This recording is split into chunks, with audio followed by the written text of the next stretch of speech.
महाराष्ट्र सरकारची तिजोरी रिकामी झाली आहे का असा प्रश्न उपस्थित होतोय। कारण सांगलीत कंत्राटदारानं थकबाकीचे प्रश्न उपस्थित झाल्यानं आत्महत्या केली आहे। सरकारी थकबाकीमुळे कंत्राटदाराची आत्महत्या।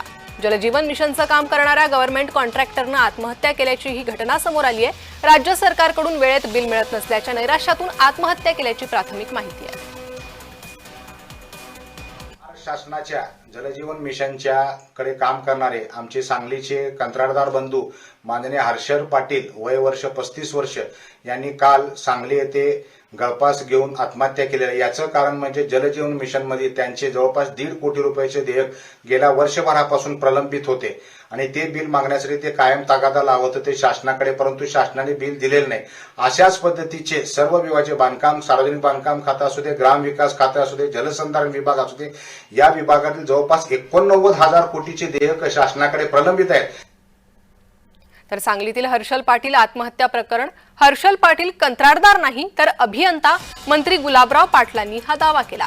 हर्षल पाटीलचं कोणतंही बिल थकीत नाही असं देखील गुलाबराव पाटलांनी म्हटलंय। मी आत्ताच त्या गोष्टीमध्ये तपास केल्यानंतर असं लक्षात आलेलं आहे की हर्षल पाटील त्यांचं नाव आहे।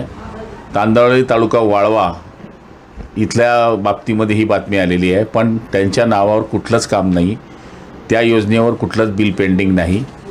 एखाद्या वेळेस त्यांनी सबलेट काम घेतलेलं असावं, पण त्याची नोंद जिल्हा परिषदकडे नाही। जिल्हा परिषदेच्या शिवूंशी आमच्या कार्यालयातून संपर्क झालेला आहे, मी स्वतः कार्यकारी अभियंत्यांशी बोललेलो आहे।